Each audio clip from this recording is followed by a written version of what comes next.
Why might an individual be willing to drive across town to save $20 on a small purchase, but not to save the same amount on an expensive one? This type of behavior is seen as a common irrational decision, and it may be a clue that the brain is not a logical calculator.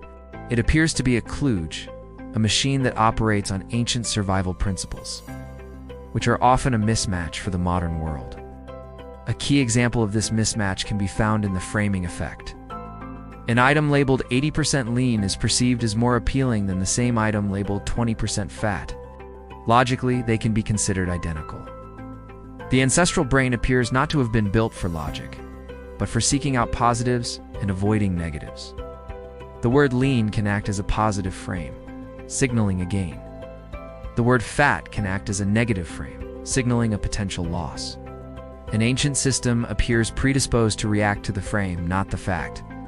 This seems connected to loss aversion. Experiments show that the negative feeling from losing $20 is more intense than the positive feeling from gaining $20. This appears irrational in a modern financial context. For an ancestral organism, this bias may have been a critical survival tool. Gaining an extra day's worth of food was a small bonus, while losing a day's worth of food could be a catastrophe. The brain appears to still operate on this ancient risk assessment, making it overly cautious about potential losses.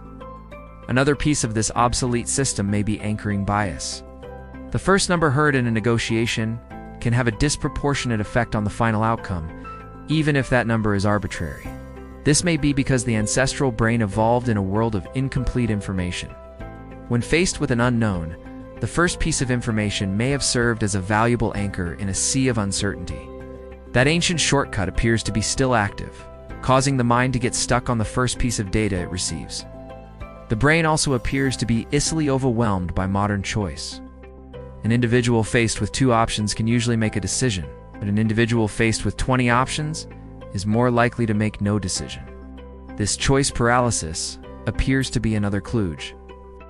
The ancestral world offered very few choices. The cognitive architecture was not designed to process the many options of a modern supermarket aisle.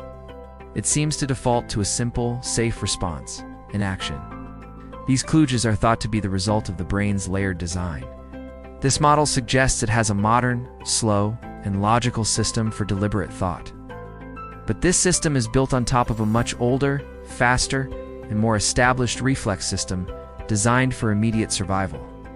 When faced with a choice, the ancient reflex system often makes a good enough gut decision based on these old biases. Long before the slower logical system has a chance to intervene, the brain's decision-making process, therefore, is not described as a single, unified calculator. It appears to be a clumsy combination of 2 different systems built for 2 different worlds. It can be seen as an ancient, instinctual machine designed for a dangerous past, operating inside a modern mind that has to navigate a complex present. Its irrationality appears to be a predictable result of this fundamental mismatch. The irrationality common in modern decisions may not be the result of random errors. The behavior can be seen as the output of ancient survival strategies operating in a modern context. This may suggest that certain irrational choices could be a consequence of a system that was adapted to a world that no longer exists.